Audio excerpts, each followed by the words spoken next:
The Grand Dame of Melbourne's skyline turns 80 this year. We're going to hold a birthday party in her honour.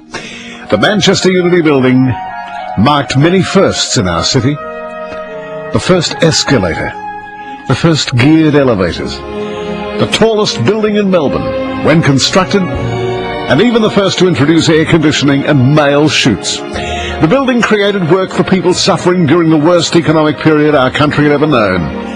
And when completed, it was described as a vertical microcosm of Melbourne. Despite the hard times, it was 90% occupied almost immediately. When the basement and the first 2 floors of retail were completed, the interim celebrations were marked by a huge event in the basement. The Owners Corporation will mark this period with a special lighting of the tower next month. It will be an amazing sight. And we'll talk about that a little later. But right now, a lady who's putting together the history of the Manchester Unity is Sandra Makris. It is Makris, isn't it? That's it. Sandra, welcome to 3AW. Welcome, gentlemen. Another great Melbourne institution celebrating 80 years this year. Yes, I noticed that. Take us right back to when you looked at that building, and I would imagine through my eyes as well, as I loved it too, there was a bit of New York, there was a bit of Batman, there was a bit of Metropolis about it. Well, in fact, gentlemen, that's exactly what it was meant to be. And when Mr. Barlow was invited to design for the building, he actually took a lot of interest in what was going on overseas, and it became the modern Gothic. And it was something unique for Melbourne. It had never been done before. And what was even more wonderful was the fact that they exceeded the council bylaws and went to 132 feet with the tower and the spire.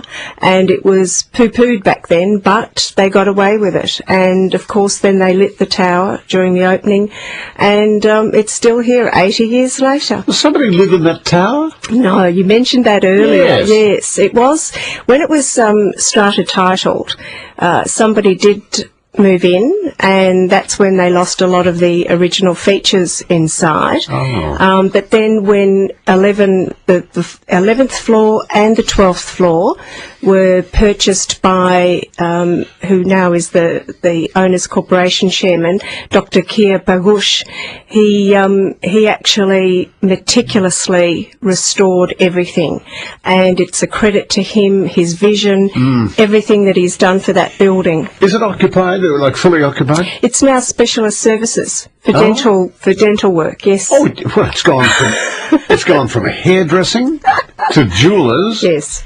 To dentists. Yes. Yes. Not every floor would have dentists. Oh, no. He has the first floor.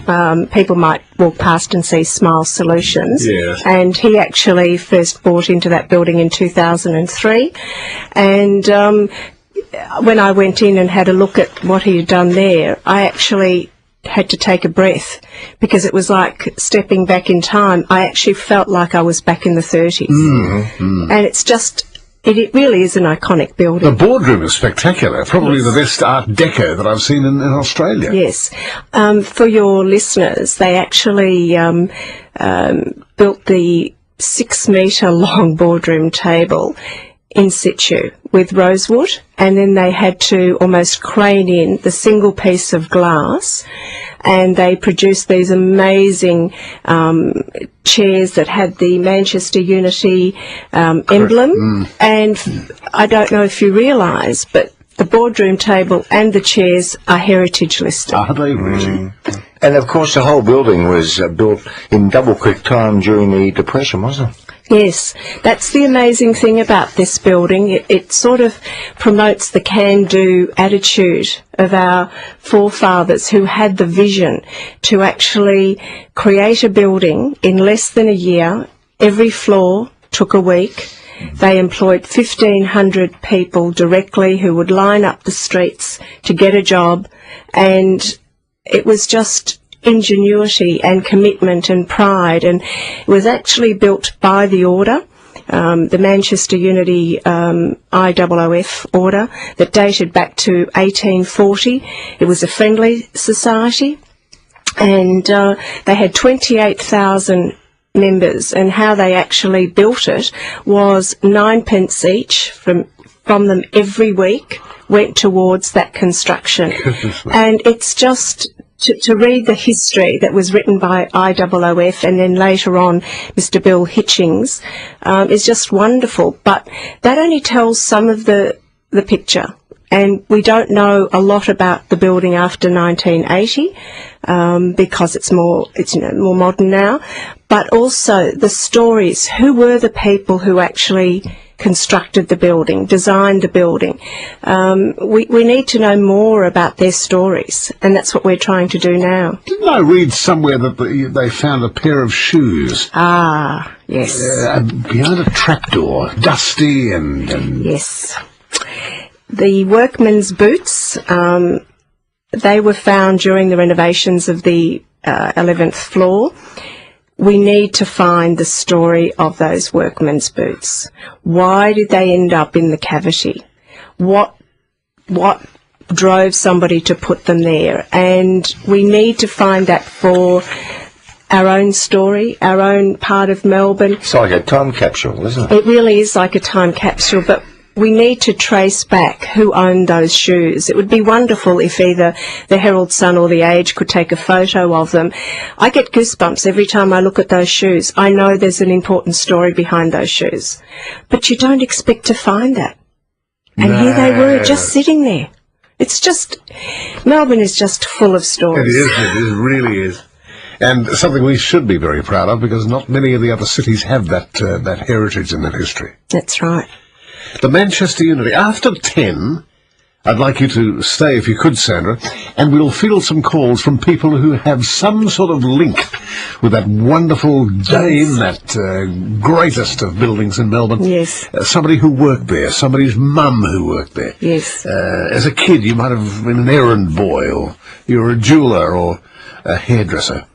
We'll get you to call after 10 on 96900 693. Now, you were telling me some wonderful news about the ambassador, the patron. We now have a patron.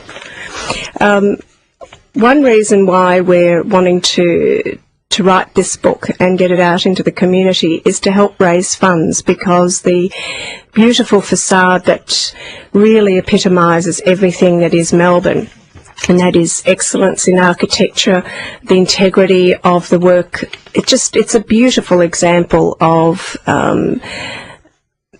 passion for this city. We realise that it's going to cost $3 million to conserve the tiles. There's actually 450 tonnes of terracotta tiles. When they were originally installed, they were meant to be like a mother-of-pearl feature and to be indestructible, but time and weathering is getting to them. So now we need to find $3 million, and we needed to have somebody who would love to tell the story. And who was that? Mr. Barry Humphries. So there you are, you've approached Barry. He immediately said yes, I Yes, hope. because like you, he had been taken to that building from the age of 6 by his father to admire it. Well, his father was a developer. His Yes. father was in real estate and would have appreciated the building greatly. Yes.